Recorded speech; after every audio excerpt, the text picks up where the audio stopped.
Ito po naman bahaging ito mga Boca Tribs ay bahagi po ng aking panawagan. Dito po sa mga kaalyado at mga supporter po ni dating Pangulong Rodrigo Roa Duterte. Ako po'y nananawagan sa inyo, kung maaari po, itigil nyo na muna po ang inyong pagrarally, ang inyong pong pagpapakita sa pamamaraang inyong ginagawa ng inyong suporta kay dating Pangulong Rodrigo Roa Duterte. Ito po'y isa lamang payo. Bagaman hindi nyo po ako kaalyado, nais ko po rin namang iparating sa inyong aking saloobin.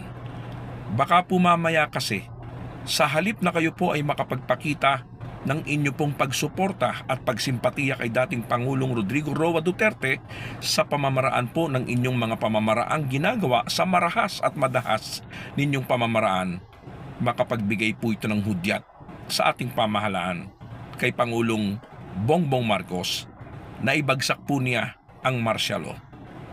Alam nyo mga Boca Tribs, kapag ka po hindi nyo itinigil ang inyong mga ginagawa, ay bibigyan nyo po ng pahintulot si Pangulong Bongbong Marcos na ibagsak ang martial law, sapagkat po pwede po siyang magdeklara niyan sa kapanahonan ito. At alalahanin nyo po, kapag ka po nagbagsak ng martial law si Pangulong Bongbong Marcos, sa ayaw at siya gusto nyo po, ma-extend pa ang kanyang panunungkulan. Kaya kung nais nyo po ng maayos at magandang resulta sa inyong panawagan, itigil nyo po ang inyong marahas na pamamaraan, makipag-usap po kayo, makipagdialogo kayo. At baka po kasi mamaya ang inyo pong pamamaraan pa ang tila po baga magbigay ng hudyat para lalo pong pumasok sa isang mas masalimuot na panawagan ang inyong ginagawa. Kaya't muli po ang panawagan ko sa inyo, makipag-usap po kayo sa pamahalaan.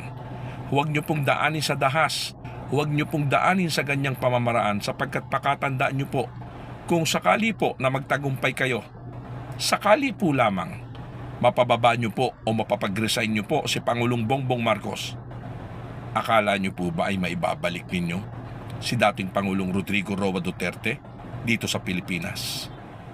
Hindi rin po. Kanya po mga Boca Tribs, muli po ang panawagan ko sa mga kaalyado at supporter ni dating Pangulong Rodrigo Roa Duterte, maging mahinahon po kayo. Maging mapayapa po ang gawin ninyong pamamaraan. Makipag-usap po kayo at huwag niyo pong bigyan ng daan upang ibagsak ang martial law. Bakit ganon?